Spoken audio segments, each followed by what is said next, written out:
Hello everyone. इस video में दोस्तों हम बात करने वाले हैं डीएलएड एडमिशन या फिर दिल्ली डाइट एडमिशन 2025 के बारे में। अगर आप सभी लोग डीएलएड का कोर्स करना चाहते हैं तो उसके लिए आपको क्या करना होगा, किस तरह से आपको अप्लाई करना होगा, कितनी फ़ीस देनी होती है, कौन कौन से गवर्नमेंट डाइट्स हैं, उनके बारे में इस वीडियो में आपको बताया जाएगा। तो दोस्तों, अगर आप चैनल पर फर्स्ट टाइम विजिट कर रहे हैं तो चैनल को ज़रूर सब्सक्राइब कर देना और बेल आइकन को प्रेस कर देना ताकि आपको वीडियो का जो अपडेट है नोटिफिकेशन ही आपको मिलता रहे। तो दोस्तों, इसके एडमिशन के लिए या डाइट में एडमिशन लेने के लिए सबसे पहले आपको इसका रजिस्ट्रेशन करना होता है।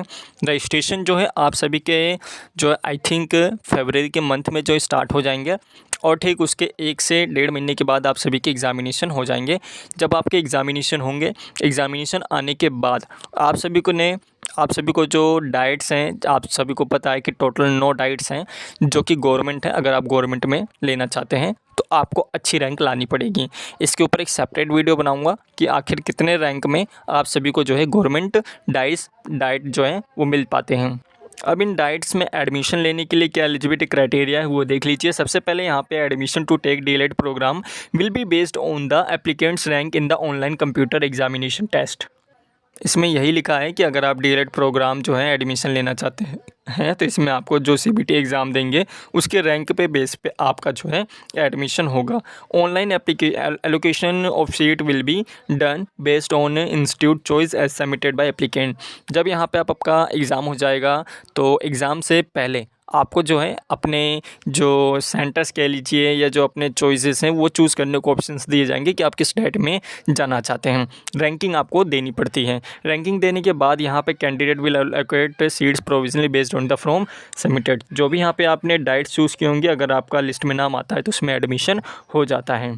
अब एलिजिबिलिटी क्राइटेरिया देखिए। Candidate must fulfil the below mention eligibility criteria. Candidate seeing admission DElEd course must 10+2। यहाँ पे अगर आपने 10+2 कंप्लीट किया है सीबीएसई बोर्ड से या किसी भी रिकॉग्नाइज जो बोर्ड या यूनिवर्सिटी अगर वो किसी भी मान्यता प्राप्त है तो यहाँ पे आप जो है उस कोर्स में डीएलएड कोर्स में एडमिशन ले सकते हैं। 10+2 अगर आपने कंप्लीट किया, 50% एग्रीगेट मार्क्स आपके हैं तो यहाँ पे आप अप्लाई कर सकते हैं। बेस्ट 5 सब्जेक्ट जो हैं वो इंक्लूड किए जाएंगे। 5% जो रिलैक्सेशन रहेगी वो यहाँ पे दी जाएगी, जो कि SC ST और PWD कैंडिडेट रहेंगे वो यहाँ पे आप देख सकते हैं। For other boards universities aggregate of marks in the best 5 subject including at least 1 language. यहाँ पे जिसमें आपका सब्जेक्ट जो बेस्ट 5 सब्जेक्ट होगा उसमें कम से कम 1 लैंग्वेज होनी चाहिए, चाहे वो हिंदी हो या फिर इंग्लिश हो, उसमें आपके अच्छे मार्क्स होने चाहिए। इसके अलावा यहाँ पे for calculating percentage of marks of secondary examination, यहाँ पे आपका जो CGPA अगर 10th क्लास में आपका CGPA है तो उसको आपको जो है 9.5 से मल्टीप्लाई करके परसेंटेज में चेंज कर लेना है और मार्कशीट जो फॉर्म फिल करेंगे तो वहाँ पे आपको फिल कर देना है। In DElEd course candidate option the Urdu Punjabi language teaching respective institute DIET Karakodma and Punjabi for Punjabi 20 seats and DIET Daria for Urdu. और यहाँ पे अगर आप उर्दू या पंजाबी लैंग्वेज करना चाहते हैं, इसको चूज़ करना चाहते हैं तो ये जो लैंग्वेजेस हैं ये आपके कराकोडुमा जो डाइट है वहाँ पे आपको उसमें 20 सीट्स हैं जो पंजाबी लैंग्वेज है। उर्दू लैंग्वेज के लिए 20 सीट्स हैं। कहाँ पर हैं? ये आपके हैं दरिया में। इसके अलावा 1 subject both in secondary and senior secondary examination. Candidate applying under Urdu ये अनदर लैंग्वेजेस है तो ये यहाँ पे आप देख सकते हैं। Candidate whose qualifying examination result have not yet been announce और आल्सो एलिजिबल टू। अगर यहाँ पे आपने 12वीं का एग्ज़ाम दिया है और अभी तक आपका रिजल्ट जो है डिक्लेयर नहीं हुआ, तब भी यहाँ पे आप जो है अप्लाई कर सकते हैं। फिजिकल फिटनेस देख सकते हैं यहाँ पे आप सभी का जो है फिज़िकल फिटनेस में MBBS डॉक्टर के द्वारा आपका एक मेडिकल सर्टिफिकेट जो बना होता है, आप कहीं से भी बनवा सकते हैं, आसाम से जो है आराम से बन जाता है। एज लिमिट देख सकते हैं, मैक्सिमम जो है 24 साल आपकी उम्र होनी चाहिए और आपकी जो उम्र है वो 30 सितंबर 2024 तक कैलकुलेट की जाएगी और 5 ईयर रिलैक्सेशन रहेगा अगर आप SC ST जो भी रिजर्व कैंडिडेट हैं वो यहाँ पे आप देख सकते हैं। SCRT does not take any responsibility for any person who complete the set course late due to reappear examination therefore becomes eligible for appointment as a teacher as per recruitment rules of JNT Delhi. ये सारी चीज़ें बताई गई हैं। अब यहाँ पे reservation provisions बताए गए हैं कि 85% जो सीट्स हैं वो दिल्ली वालों के लिए यहाँ पे रिज़र्व रहती हैं, जबकि जो 15% सीट्स हैं वो आउटसाइड ऑफ दिल्ली या जो एनसीटी दिल्ली से बाहर के बच्चे हैं उनके लिए यहाँ पे रिज़र्व रहती है। No need to submission of domicile certificate, कोई भी डोमिसाइल सर्टिफिकेट देने की ज़रूरत नहीं है जो दिल्ली में रहते हैं। Candidate has to apply any one of the above two category which candidate belonging to available benefits. तो यहाँ पे आपको जो है जब अपना फॉर्म फिल करेंगे तो ऑलरेडी वहाँ पे आपको चूज़ करने का ऑप्शन दिया जाएगा कि आपने दिल्ली से किया है या बिना दिल्ली से बाहर किया है। Any changes in preservation provision by government will not be automatic information regarding this will communicated on the. कोई भी चेंज अगर अपनी डिटेल्स चेंज कराना चाहते हैं तो आरसीईआरटी की जो साइट से वहाँ से अगर आप रिक्वेस्ट दे सकते नहीं तो अदरवाइज़ इनके ऑफिस पे आपको फिर जाना पड़ता है अगर आप चेंज कराना चाहते हैं। Clear and candidate applying for admission ये सारी चीज़ यहाँ पे बताई गई है। अब यहाँ पे ये देखिए ये कुछ है सीट्स के बारे में बताया गया है कि ब्रेकअप रिजर्वेशन 85 सीट्स और कैंडिडेट पास क्वालिफाइंग 12 पास। तो यहाँ पे अगर आपने दिल्ली से अपनी जो है 12th क्लास कंप्लीट की है तो उनकी जो सीट्स है वो यहाँ पे आप देख सकते हैं। जैसे जनरल के यहाँ पे 463 है, ओबीसी के लिए यहाँ पे 132 है, एससी के लिए यहाँ पे 133 है। तो ये यहाँ पे आपको देखने को मिलेगा। 15% जो है इनके लिए यहाँ पे 92 सीट्स हैं जनरल के लिए, और टोटल यहाँ पे आपको सीट्स का जो है ये ब्रेकअप या कह लीजिए डिस्ट्रीब्यूशन देखने को मिलेगा। और 1040 टोटल यहाँ पे सीट्स रहती हैं जो कि दिल्ली डाइट्स में रहें, मतलब टोटल डाइट्स में। और as recommended by admission committee vide the this meeting dated 5, ये पुराना है। और यहाँ पे आपको कैटेगरी देख सकते हैं, जैसे मैट्रिक्स जो रहने वाली है गवर्नमेंट डाइट्स की, जैसे केशवपुरम में टोटल यहाँ पे 150 सीट्स हैं, और प्रीतमपुरा में टोटल 100 सीट्स हैं। इसके अलावा राजेंद्र नगर में 150 हैं, और यहाँ पे दरियागंज में 100 हैं। इसके अलावा दरियागंज जो कि उर्दू के लिए 20 है, और आर के पुरम में जो है केवल 50 हैं, और भोलानाथ में केवल यहाँ पे 50 हैं। इसके अलावा काराकोडमा जो है इसमें 100 सीट्स हैं, और काराकोडमा जो पंजाबी 20 सीट्स हैं। मोतीबाग में 150 हैं, और गुमनान हेरा जो है 150 है। टोटल यहाँ पे 1040 जो है सीट्स हैं। 85% बता दी गई है, और 15% का डिस्ट्रीब्यूशन आपको बता दिया गया है।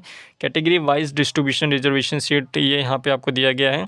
एससी के लिए कितनी है, एसटी के लिए कितनी है, टोटल जो डीपीओपी मैनेजमेंट कोटा रहता है ये 1900 यहाँ पे दिया गया है। इसके अलावा कैटेगरी वाइज डिस्ट्रीब्यूशन दी गई है सीट्स के बारे में। तो ये सीट्स के बारे में यहाँ पे आपको देख सकते हैं। अब यहाँ पे दोस्तों जो नो डाइट्स हैं गवर्नमेंट, उसके बारे में यहाँ पे आपको बता देता हूँ।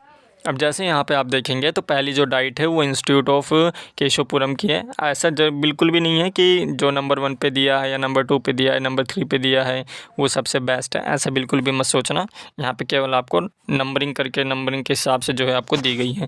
तो यहाँ पे आपको काफ़ी अच्छी तरीक़ा से अपने डाइट को जो है चूज़ करना होगा जब यहाँ पे आपको अपने फॉर्म को फिल करेंगे। तो एक केशवपुरम में है जो कि डिस्ट्रिक्ट इंस्टीट्यूट ऑफ केशवपुरम में, एक यहाँ पे आपका प्रीतमपुरा में है और 150 सीट्स हैं। इसके अलावा यहाँ पे आपका जो है दरियागंज है, और आर के पुरम है, भोलानाथ है, और करकराडुम्बा है, और इसके अलावा डाइट मोतीबाग है, और यहाँ पे गुमन हेरा है। तो ये टोटल 9 गवर्नमेंट जो है डाइट्स हैं, इनमें आप एडमिशन लेना चाहें ले सकते हैं। अब यहाँ पे कुछ जनरल इंस्ट्रक्शंस दिए गए हैं। जैसे टोटल जो फ़ीस रहेगी वो 500 रुपये रहेगी रजिस्ट्रेशन फ़ीस, जिसमें ओबीसी के लिए और जो जनरल कैंडिडेट है उनके लिए, बाकी जो रिज़र्व कैंडिडेट है उनके लिए 250 रुपये रहेगी। और यहाँ पे आपको एडमिशन के टाइम पे जो एडमिशन फ़ीस रहेगी वो 3600 रुपये आपको देनी पड़ेगी। 3600 रुपये जो है ये आपके जो डाइट की फ़ीस होती है 2 साल कोर्स जो है आपका, जो इसकी फ़ीस रहेंगी 2 साल का, उसमें ये 3600 जो अमाउंट है ये एडजस्ट कर लिया जाएगा। तो इसके लिए आपको परेशान होने की ज़रूरत नहीं है, ये एडजस्ट कर लिया जाएगा, कोई आपसे एक्स्ट्रा फ़ीस नहीं ली जाएगी। यहाँ पे 3600 रुपये जो अमाउंट आप पे करेंगे तो फर्स्ट ईयर में आपका 1800 रुपये जो अमाउंट है वो डिडक्ट किया जाएगा आपकी फ़ीस से, और सेकेंड ईयर में आपका 1800 फ़ीस जो है टोटल डिडक्ट किया जाएगा, जो भी आपकी टोटल फ़ीस रहेगी। और ये जो फ़ीस रहती है ये आपको एक साथ बिल्कुल भी देनी नहीं पड़ती है। इसमें आपको 3 मंथ के बाद जो है आपका जो फ़ीस होती है वो देनी पड़ती है, जो कि आई थिंक 2200 रुपये रहती है 3 महीने की फ़ीस। और हर 3 महीने बाद आपको जो है फ़ीस देनी पड़ती है। एग्ज़ामिनेशन जो फ़ीस रहती है वो 1100 रुपये रहती है, ये यहाँ पे आपको ध्यान रखना पड़ेगा। इसके अलावा एंट्रेंस एग्ज़ाम सिलेबस देख सकते हैं, जिसमें जनरल अवेयरनेस है, सोशल साइंस है, जनरल साइंस है, मैथमेटिक्स है, जनरल मेडिकल, मेंटल एबिलिटी है, एप्टीट्यूड है और हिंदी एंड इंग्लिश है। टोटल यहाँ पे जो क्वेश्चंस मिलेंगे ये 10 रहेंगे आपके जनरल अवेयरनेस के, सोशल साइंस के 40, जनरल साइंस के 40, 10-10 आपके हिंदी और इंग्लिश रहेंगे। जो लेवल रहेगा वो 10th क्लास का ही रहेगा, तो आपको परेशान होने की ज़रूरत नहीं रहेगी। जो सबमिशन रहेगा ऑनलाइन एप्लीकेशन फॉर्म फिल किए जाएंगे। जब इसके फॉर्म फिल किए जाएंगे या जो एडमिशन प्रोसीजर रहेगा ये आपको प्रैक्टिकली करके भी दिखाया जाएगा, तो इसके लिए आपको परेशान होने की ज़रूरत नहीं है। और रजिस्ट्रेशन का प्रोसीजर यहाँ पे आपको बताया गया है। बाकी डॉक्यूमेंट्स में यहाँ पे आपको बता देता हूँ डॉक्यूमेंट्स में आपको क्या लगेंगे। डॉक्यूमेंट्स में दोस्तों आपका 10+2 की जो आपकी मार्कशीट होगी वो लगेगी, मेडिकल सर्टिफिकेट जो रहेगा वो यहाँ पे लगेगा, आधार कार्ड, कोई भी एक आईडी प्रूफ दे सकते हैं, आपका फ़ोटो, आपका सिग्नेचर। और अगर आप कोई रिजर्व कैंडिडेट हैं तो वहाँ पे आपका जो है SC ST का जो OBC का सर्टिफिकेट है वो यहाँ पे आपको देना पड़ेगा। तो ज़्यादा कुछ यहाँ पे डॉक्यूमेंट्स की रिक्वायरमेंट नहीं है। तो यहाँ पे आपके पास जो डॉक्यूमेंट्स बताए गए वो अगर हैं तो आप इसको फिल कर सकते हैं। और यहाँ पे एक बार में कोई आप 2 कोर्स जो है रेगुलर नहीं कर सकते हैं, इसका भी यहाँ पे आपको ध्यान रखना पड़ेगा। अब यहाँ पे आप देख सकते हैं फ़ीस के बारे में बताया गया है कि अगर आप DLED के लिए अप्लाई करते हैं तो 500 रुपये फ़ीस है और रिज़र्व के लिए 250 रुपये है। अगर यहाँ पे आप DPSC और DLED दोनों के लिए अप्लाई करते हैं तो 1000 रुपये और 500 रुपये ये फ़ीस रहने वाली है। इसके अलावा यहाँ पे फ़ीस पेमेंट के बारे में बताया गया है कि ऑनलाइन ही आपको जो है फ़ीस पे करनी है। तो बाकी यही इंपॉर्टेंट पॉइंट्स है जो कि आपको बता दिए गए हैं। एक सेपरेट वीडियो आपको प्रोवाइड की जाएगी कि कितने रैंकों में आपका एडमिशन हो जाएगा। तो इस वीडियो में दोस्तों केवल इतना ही। और हाँ, चैनल को ज़रूर सब्सक्राइब कर लेना ताकि आपको हर एक अपडेट मिलती रहे।